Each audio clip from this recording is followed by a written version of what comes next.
Very good morning to all of you again. आज मैंने बोलना कुछ और था, बट मैम से मेरी कुछ डिस्कशन हुई अभी बैठे हुए। तो और सुबह सुबह आज I was waiting for one of my guys. तो गाड़ी में बैठे बैठे हम जिस रेड लाइट पे खड़े हुए थे, मैंने अपने ड्राइवर भैया को सामने एक बिल्डिंग दिखाई। मैंने कहा, ये जो आप बैंक्वेट देख रहे हो ना, ये बैंक्वेट एक रेस्टोरेंट होता था, क्रेज़ी काओ नाम होता था उसका। और 96 में मेरे डैड की सर्जरी हुई थी, एक बहुत मेजर सर्जरी। तो डॉक्टर ने उनको कुछ सूप सजेस्ट करा था कि आप ये सूप पियो, उससे हील हो जाएगा।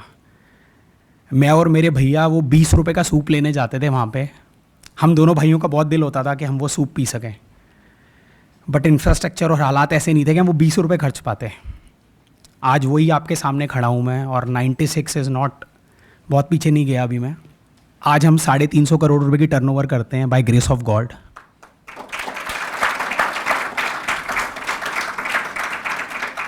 और अगर मैं बोलूँ ये मेरा हार्ड वर्क है, या मेरे फादर के पास कुछ ऐसा इंफ्रास्ट्रक्चर था, या मैं बहुत पढ़ा लिखा था, या मेरे लिंक्स बहुत अच्छे थे, तो ये सब गलत है। It is all blessings of Baba ji. और जो अच्छे अच्छे लोग, बहुत अच्छे अच्छे लोग जो मेरी लाइफ में आते गए और मुझे नेक्स्ट स्टेप पे पास ऑन करते गए, कि आज मैं इस लायक हूँ, या मुझे ऊपर वाले ने इस लायक बना दिया है कि ये भाई लोग समझते हैं कि मुझे अपने एक्सपीरियंसेस शेयर करने चाहिए लाइफ के। बहुत बहुत ज़रूरी है कि हमारे एक्सपीरियंसेस हमारी लाइफ में बहुत मैटर करते हैं। गुड एक्सपीरियंस से वी अर्न। हम कोई काम करना चाहते हैं, लेट्स से मेरे दिमाग में एक प्रपोजल है, मैंने काम करना है, so obviously I have to earn from it. Good experiences से वी विल अर्न, एंड जो गुड नहीं होते एक्सपीरियंसेस, उनसे वी लर्न। लाइफ में बहुत सारी चीज़ें ऐसी होंगी कि आप लोग करना चाहोगे और लगेगा ये नहीं हुआ, बट उससे डिमोटिवेट नहीं होना, डिस्करेज नहीं होना। हम उससे सीखेंगे। मेरे साथ ऐसा हुआ है, मतलब जिसने पॉजिटिविटी दी, जिसने सिखाया, आई अर्नड, आई गेंड, मैं आगे बढ़ा। और लाइफ में कई चीज़ें ऐसी होती हैं जो आदमी नहीं चाहता, वो होती हैं। उससे लर्निंग मिलती है कि अगली बार वो ना हो। अगर गलत होने के बाद हम दोबारा उसको, इट इज़ ऑल डेस्टिनी, कि कोई रिफ्यूज़ल या कोई डिस्करेजमेंट दोबारा आती है। बट अगर हमारी वजह से, हमारी गलती से, हमारी मिसमैनेजमेंट से वो दोबारा आए, तो it means we are not ready to learn. 1996 में मेरे डैड का एक एक्सीडेंट हो गया और फाइनेंशियली बहुत डिप्राइव हो गए। इतने डिप्राइव हो गए कि फादर की मेडिसिन के ही पैसे नहीं होते थे। और I was in school, school के पिकनिक्स नहीं देखे, जो समर वेकेशन ट्रिप्स होते हैं वो नहीं देखे। और एक स्टूडेंट के लिए फेयरवेल बहुत बड़ी चीज़ होती है, सारे बच्चों ने देखा होगा। मैं मेरा फेयरवेल भी नहीं देख पाया था। तो एक हमारे एम्प्लॉई थे, वो मेरे डैड का, मतलब जब समय ख़राब होता है ना, तो सारी चीज़ें हाथ से चली जाती हैं। और ये बार बार ये बोलना, इसका रीज़न ये नहीं है कि just to show myself modest, या just to show myself के एक बुरा टाइम था उससे बाहर आ गया। ये इसलिए बार बार बोला जाता है, या ये वीडियोज़ इसलिए शूट करी जाती हैं कि हम यहाँ 50 जने बैठे हैं, 100 जने बैठे हैं, 150 जने बैठे हैं, या जो 5000 या 500 लोग जो सुनेंगे, उनमें से कोई भी अगर इस स्टेट ऑफ माइंड से या इस परेशानी से निकल रहा है, तो उसको ये क्लियर हो जाए, यार ये सरदार जी निकल सकते हैं ना, तो मैं भी निकल जाऊँगा। ये टाइम अगर किसी का ख़राब चल रहा है, या कोई स्टेट ऑफ माइंड से कोई परेशान चल रहा है, तो वो टाइम ख़त्म होना ही होना है। मुझे ये बार बार बोलना इसलिए अच्छा लगता है कि मेरे फादर के पास या मेरी फैमिली के पास तब कोई भी नहीं था। फाइनेंशियल सपोर्ट से बहुत ज़्यादा ज़रूरी होता है मॉरल सपोर्ट। मेरी फैमिली के पास, मेरे पास कोई भी ऐसा सपोर्ट नहीं था कि जो हमको मॉरली सपोर्ट कर सके। हम किसी एक बच्चे को शायद मॉरली सपोर्ट कर दें कि बच्चे टाइम ख़त्म होगा ही होगा, इसलिए बोला जाता है ये सब बार बार। एक बार स्कूल पिकनिक था, तो रामू भैया से वो मुझको पैसे दे देते थे। मेरे फादर ने कहा बेटा तू चला जा, मेरे को तो सारी दुनिया छोड़ गई है, अब मैं तुझे अभी तो सैलरी भी नहीं दे सकता। कह रहे नहीं बाबूजी मैं आपको छोड़ के नहीं जाऊंगा। तो पिकनिक पे जाना था स्कूल में, तब अप्पू घर ऑयस्टर नया नया आया था, अब तो बहुत सारी चीज़ें आ गई हैं, पहले बड़ी लिमिटेड चीज़ें होती थी। तो ऑयस्टर नया नया आया था, स्नो पार्क बनाया था उन्होंने।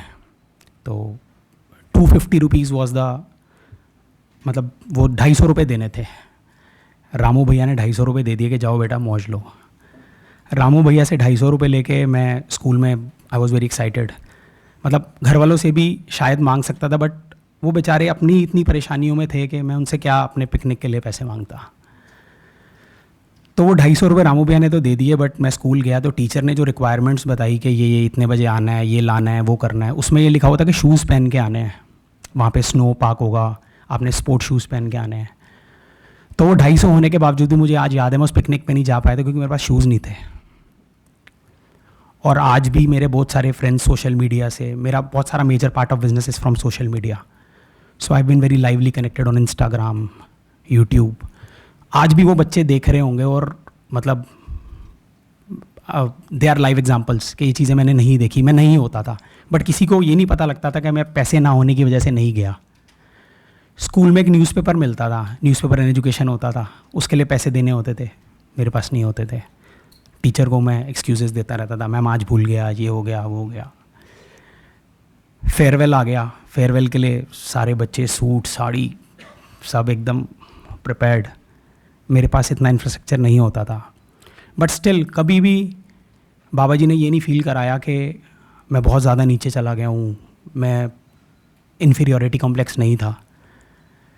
ये एक करेज, एक हिम्मत, एक पॉजिटिविटी बाबा जी ने शुरू से दी थी। और जब स्कूल पास आउट करा तो थोड़ा थोड़ा घर के हालात थोड़े थोड़े ठीक हो गए थे। My dad was now not a bed ridden person now. मेरे डैड ने एक छोटा सा बिजनेस शुरू करा स्टेबलाइजर्स का। I was not very good at studies, average 60-70% वाला बच्चा। So I was about to pursue my mass communication, but घर के हालात ऐसे थे कि पढ़ाई आगे नहीं कर पाया। मेरे डैड ने मुझे समझाया कि ये बिज़नेस है, इस बिज़नेस में आगे स्कोप है, और वो स्कोप था भी। अपने फादर के साथ मेरे फादर ने मेरी मदर का 20,000 रुपये का गोल्ड बेचा था, उससे बिज़नेस शुरू करा था। और जब मैंने अपने फादर को ज्वाइन करा था 2000 में, तो we use to sell 800 units. और व्हेन 2010 जब वो मतलब बाबा जी ने दूसरी ऑप्शन एक्सप्लोर करवानी थी, तो we use to sell 40-50,000 units across the country.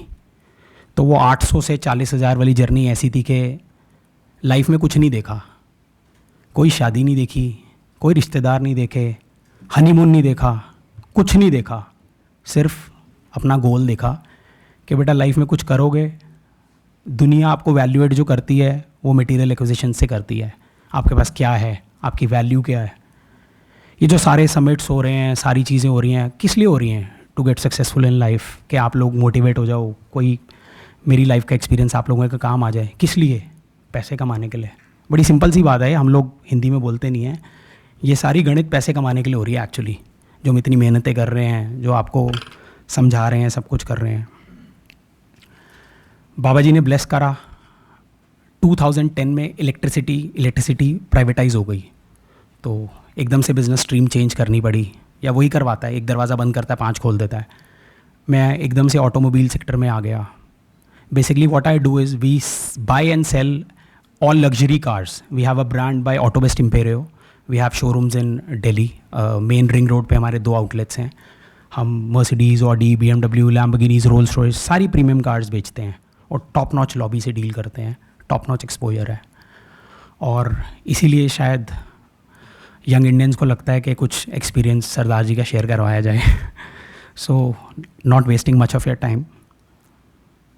आज का जो मेरा टॉपिक है वो मुझे टॉपिक मिला है कि how to manage people, how to get things done.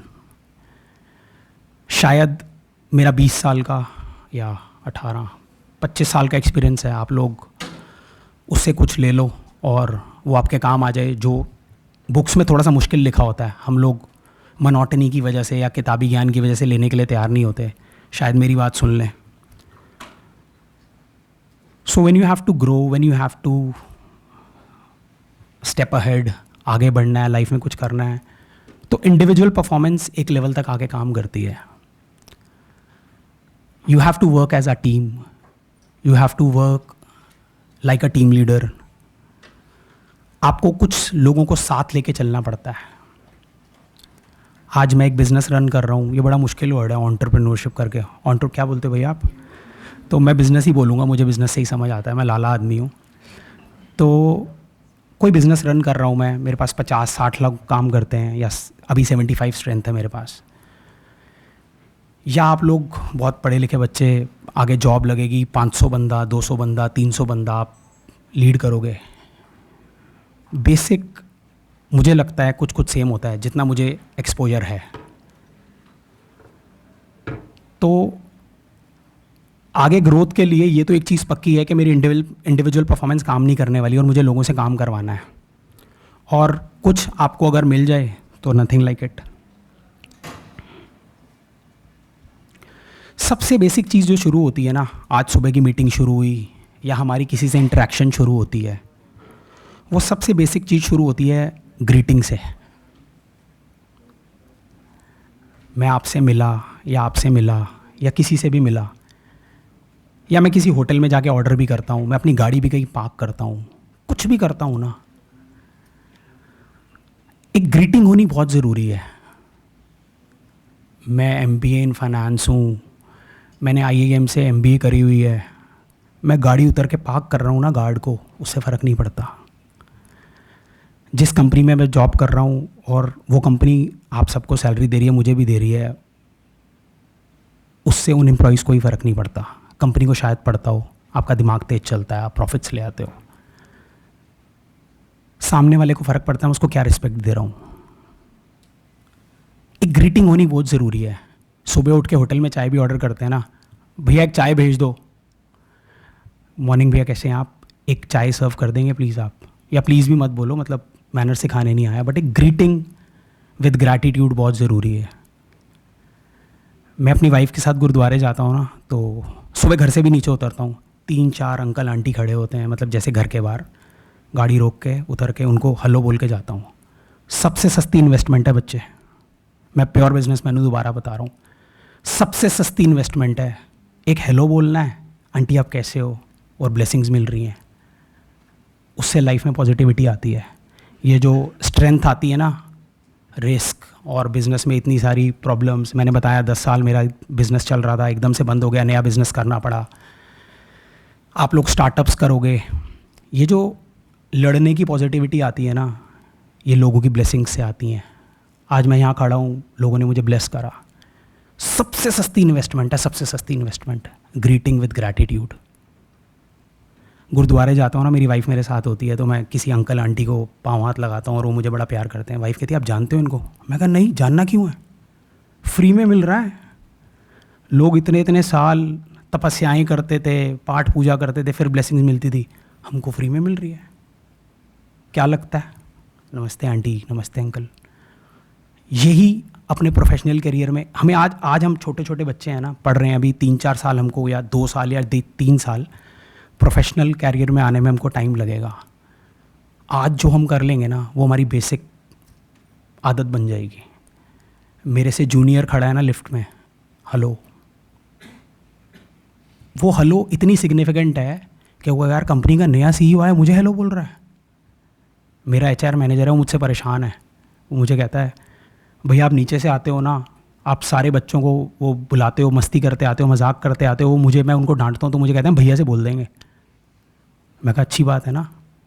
उन्हें ये लगता है कि वो इतनी बड़ी कंपनी में काम कर रहे हैं, उनकी रीच ओनर तक है, उनकी रीच डायरेक्टर तक है, बहुत अच्छी बात है, वो अपने में कॉन्फिडेंट फील करते हैं. आज से मुझे ऐसा लगता है कि, और इसमें हमारा बेनिफिट है, मतलब मैं कोई आपको मॉरल वैल्यूज़ एथिक्स देने नहीं आया, करके देखना. आप घर में जो आंटी काम करने आती है ना, हेलो आंटी आप कैसे हो गई, इसको क्या हो गया, मतलब एकदम से, और ब्लेसिंग्स देगी. हम जो फील सामने वाले के लिए रखेंगे ना, हमेशा वो हमारे लिए सेम फील रखेगा. मैं एक कंपनी में ज्वाइन करता हूँ और वहाँ पे मेरी टीम में 60 बच्चे हैं. ऊपर वाले की ब्लेसिंग से, अपने कैलिबर से मैंने बहुत अच्छे मार्क्स लेके आया, IIM वाईएम पढ़ के, अच्छे से पढ़ के मेरी जॉब लग गई। अब मुझे उन 50-60 लोगों से काम कराना है।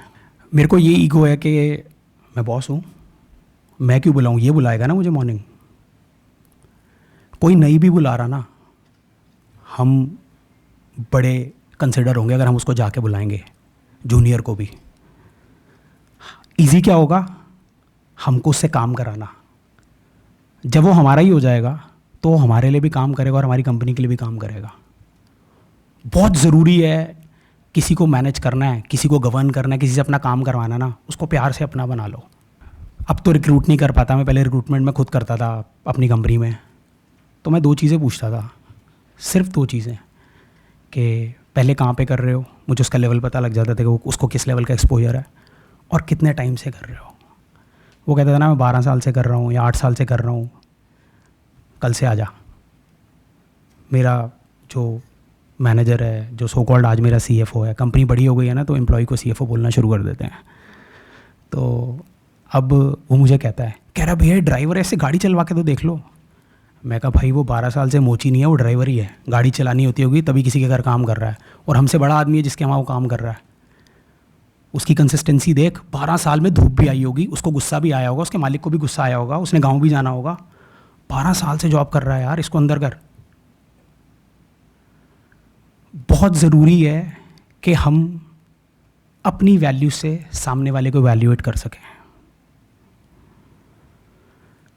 कोई मुस्लिम है, कोई सरदार जी है, कोई हिंदू है, कोई फीमेल है, किसी भी बेसिस पे अगर हम डिस्क्रिमिनेशन करेंगे ना, तो हम कभी भी लीड नहीं कर पाएंगे, कभी भी लीड नहीं कर पाएंगे।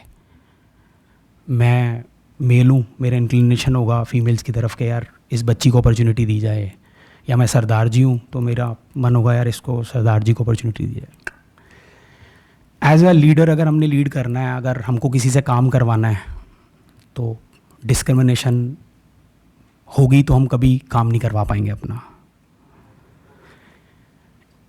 एक बार एक क्लास में बच्चे को, एक बच्चा होता है और टीचर बोलती है सारे बच्चे उस 5 बच्चों का टॉप नाम लिख लो जो उन 5 बच्चों से परेशान है। सारे बच्चे अपनी अपनी कॉपी ले आते हैं, एक बच्चे की कॉपी में किसी का भी नाम नहीं होता। टीचर देखती है उस बच्चे का भी किसी कॉपी में नाम नहीं होता।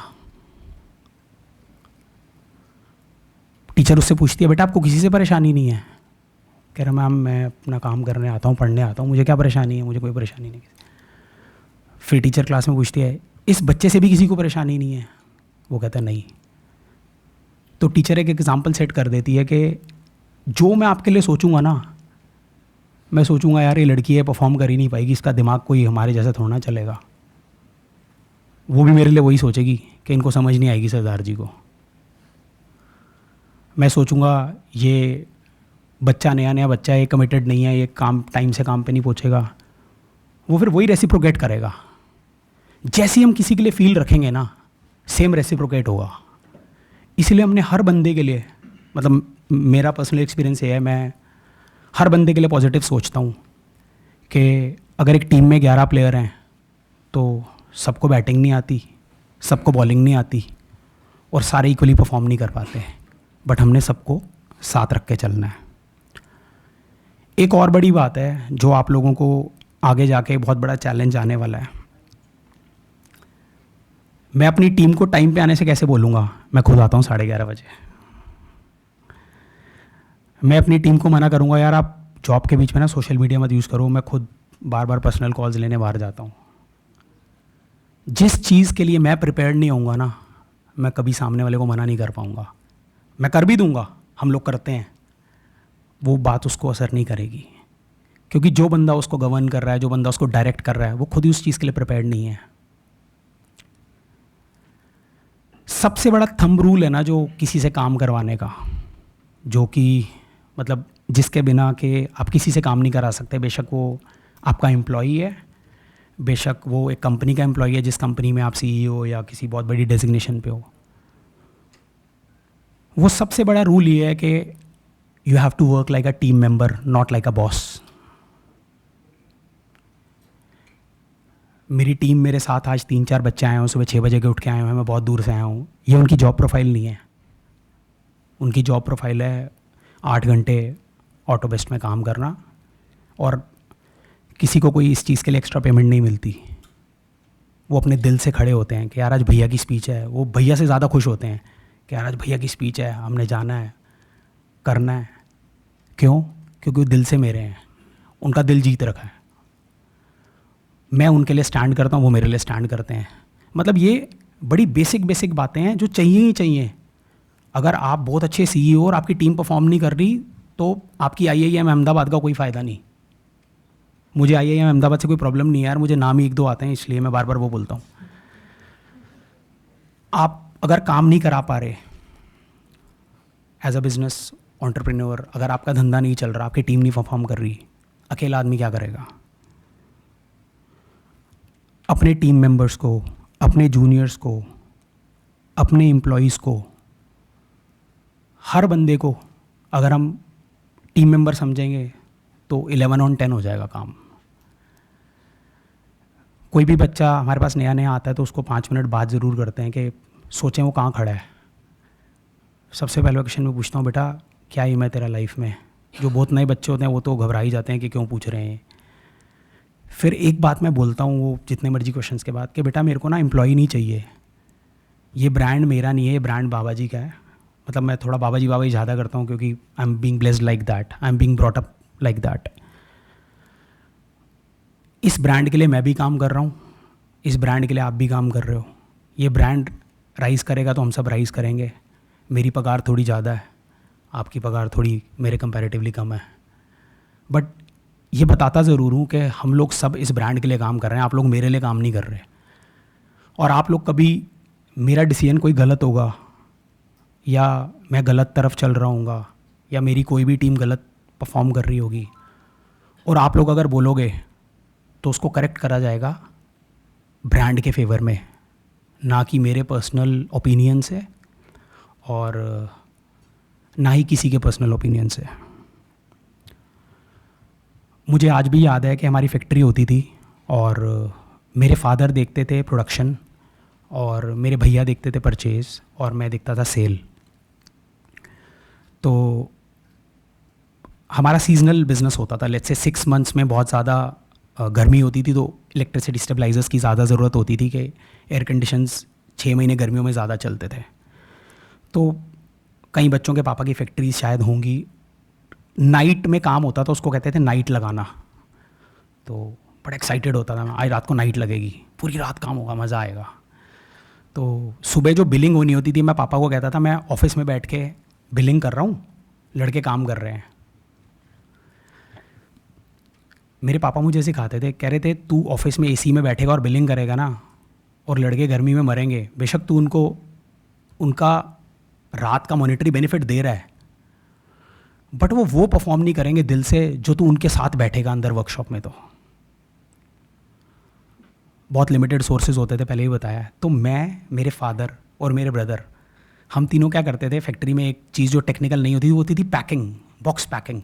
इक्विपमेंट को फाइनली हम लोग पैक करते थे। तो हम लोग पूरी रात अपने एम्प्लॉयज़ के साथ मिलकर पैकिंग करते थे और हमारा सारा स्टाफ इतना एग्रेसिवली काम करता था कि मेरे पे प्रेशर है, मैंने सुबह 500 पीस डिलीवर करने हैं, वो प्रेशर मेरे तक ही है। अगर वो मैं पास ऑन नहीं कर रहा तो वो प्रेशर मैं कैसे पास ऑन करता था, उनके साथ बैठ के उनको खुद लगता था हाँ यार सरदार जी तो खुद बेचारे मेहनत कर रहे हैं। तो जो बच्चा 8 घंटे में 25-30 यूनिट्स, 25-30 यूनिट्स प्रोड्यूस करता था, वो कोशिश करता था कि अपनी 10% 20% एफिशिएंसी ज़्यादा डाल के इन बेचारे सरदार जी लोगों के साथ थोड़ी ज़्यादा मेहनत करी जाए। आज भी हम जो बिज़नेस रन कर रहे हैं, एक एक चीज़ में पर्सनल इन्वॉल्वमेंट है। बहुत अच्छे अच्छे प्रोफेशनल बच्चे काम करते हैं, बट स्टिल उनको ये ना लगे कि लाला तो इन्वॉल्व है नहीं, सारी रिस्पॉन्सिबिलिटी मेरी है। एक एक चीज़ में पर्सनली इन्वॉल्व होता हूँ मैं। अभी रिसेंटली ना न्यू ईयर की एक रील बननी थी, सो आई पर्सनली, मैं इंस्टाग्राम पे रील्स देखता हूँ, फिर मैं सजेस्ट करता हूँ कि अपनी मीडिया डिपार्टमेंट को कि ऐसे बनाते हैं, क्योंकि डिजिटल मार्केटिंग, सोशल मीडिया से अमेजिंग बिजनेस है, मतलब ऑनलाइन, और कोविड के बाद से तो ये बहुत ज़्यादा हो गया। एक रील मैंने सजेस्ट करी, that was very tough, pretty tough. आप लोग अगर देखना चाहो तो देख सकते हो बाद में इंस्टाग्राम पे। It was a new year reel. उस रील ने 7 घंटे लगा दिए हमारे। मैं पूरे दिन ऑफिस में अपने बच्चों के साथ वो रील बनाने में लगा रहा। वो लोग इस चीज़ से खुश नहीं थे कि हम लोग एक reel, they are not being paid for it. They are, sales वाले को सेल्स के लिए पेमेंट करी जाती है, इंसेंटिव मिलता है गाड़ी बिकने पे। अकाउंट्स वाले का काम है अकाउंट्स मैनेज करना, उसको उसकी पेमेंट मिलती है। ये रील बनाने के लिए किसी को कोई पेमेंट नहीं मिलती। हाँ, एक बंदे को अगर मिलती भी होगी तो वो शायद मीडिया वाला होगा, उसका तो काम है अगर वो शूट कर रहा है या वो अपने आइडियाज़। एक एक बच्चा ना दिल से इन्वॉल्व क्यों होता है? भैया खुद इन्वॉल्व हैं, भैया को भी मज़ा आ रहा है, वो भी इन्जॉय करते हैं। बहुत बारी ऐसा भी होता है कि सेल्स वाले को ऐसा लगता है कि मैं गाड़ी बेच रहा हूँ तो ये शोरूम चल रहा है, वो अकाउंट्स वालों के साथ थोड़ा सा लाउड हो जाता है। जो गाड़ी ट्रांसफ़र करवाते हैं डॉक्यूमेंट्स, वो आरटीओ के कुछ और बच्चे हैं जो बैकएंड देखते हैं, उनके साथ लाउड हो जाता है। कई बार गाड़ी क्लीन नहीं होती अच्छे से या चीज़ें अरेंज नहीं होती, हाई प्रोफाइल कस्टमर होता है, चिल्लाता है उस पर, तो वो जो क्लीनर्स होते हैं या जो कार टेक केयर करते हैं, ड्राइवर्स होते हैं, उनके साथ लाउड हो जाता है। उसको फिर प्यार से मैं समझाता हूँ कि अगर फंडिंग नहीं आएगी ना तो ये दुकानदारी नहीं चलेगी। जो अकाउंट्स वाले कर रहे हैं, बैंक से लोन ले रहे हैं, फंडिंग ला रहे हैं, ये जो बच्चे गाड़ी साफ़ नहीं करेंगे तो तेरी गाड़ी नहीं बिकेगी गंदी। तू क्या सेल करेगा अगर परचेज़ करने वाला गाड़ी नहीं परचेज़ करेगा तो। So again it is a very live team work you can see which is lively running time. सबसे ज़रूरी क्या है, आई कट इट शॉर्ट, सबसे ज़रूरी क्या है कि जो हमारी टीम है, जो हमारे टीम मेंबर्स हैं, जो हमारे एम्प्लॉयज़ हैं, हर बंदा काम करता है रिवॉर्ड के लिए, मॉनिटरी भी और मेंटली भी। हम अगर किसी को अप्रिशिएट नहीं करेंगे, काम करवाते करवाते ना हम भूल जाते हैं कि इसका मॉनिटरी भी हमने ध्यान रखना है और उसको रिवॉर्ड भी करना है, अप्रिशिएट भी करना है। तो अब मॉडर्न ट्रेड क्या कहता है कि 10 रुपये की जिसकी वैल्यू है उसको 11 पे करो ताकि वो अच्छे से परफॉर्म कर सके। जो अपने फाइनेंशियल सिस्टम को टेक केयर करेगा वो आपके काम की टेक केयर नहीं कर पाएगा। तो ये चीज़ हमेशा ध्यान रखनी है कि अगर हमारे साथ कोई काम कर रहा है और हम उसका अप्रेजल आगे रिपोर्ट करते हैं या हमारे पास कोई काम कर रहा है, कि सबसे पहली रिक्वायरमेंट एक आदमी घर से निकलता है ना 10 घंटे आपको देने, वो पैसे के लिए निकलता है। उसको टाइम टू टाइम अप्रेजल चाहिए और अप्रिसिएशन सबको चाहिए होती है। आपने कोई काम करा, पुरानी सोच क्या होती थी कि अगर इसकी तारीफ़ करेंगे तो ये ख़राब हो जाएगा, ख़राब होगा तो वो अपना नुकसान करेगा। आज की सोच ये है, अगर हम उसकी तारीफ़ नहीं करेंगे ना मोनोटनी आ जाएगी। वो कहेगा मैं किस लिए मेहनत कर रहा हूँ यार, ये तो मतलब तारीफ़ तक नहीं करते, अप्रिशिएट तक नहीं करते। बहुत ज़रूरी है टाइम से टाइम अप्रिसिएशन, और बहुत ज़रूरी है टाइम से टाइम सामने वाले को उसका रिवॉर्ड मिलना। एक बार मेरे चाचू से मेरी डिस्कशन हो रही थी, उन्होंने मुझे बोला कि मुझे कोई आदमी रेफ़र करा। मैंने उसको बोला कि यार वो आदमी तो बहुत बढ़िया, बट वो अपनी तारीफ़ बहुत ज़्यादा सुनना चाहता है। ये 15 साल पुरानी बात है। उन्होंने मुझे उस समय एक बात बोली थी, मुझे तो आज तक लाइफ में कोई ऐसा आदमी मिला नहीं जो अपनी तारीफ़ सुननी पसंद नहीं करता। 15 साल हो गए हैं इस बात को, मुझे भी आज तक कोई नहीं मिला जो अपनी तारीफ़ सुननी पसंद नहीं करता। किसी की तारीफ़ करेंगे, अप्रिशिएट करेंगे, वो हमेशा बूस्टेड रहेगा। वो आपके लिए भी काम करेगा, जिस कंपनी के लिए आप काम करते हो उसके लिए भी जी तोड़ मेहनत करेगा। एक्सपोजर देना उससे भी ज़्यादा ज़रूरी है। ट्रस्ट करेंगे अपने एम्प्लॉयज़ पे या अपने टीम मेंबर्स पे, उनको एक्सपोजर देंगे तो उसका बेनिफिट हमको होगा। आज कोई चीज़ हम लिखना चाहते हैं ना नई, तो मुश्किल है। लिखी हुई चीज़ को करेक्ट करना ईजी है, तो लिखने दो ना पहले उसको, देखते हैं वो अपने क्या आइडियाज़ से लिखता है, फिर हम उसको करेक्ट करेंगे। ट्रस्ट तो करना पड़ेगा, और वो परफॉर्म करेगा तो हमारे लिए करेगा।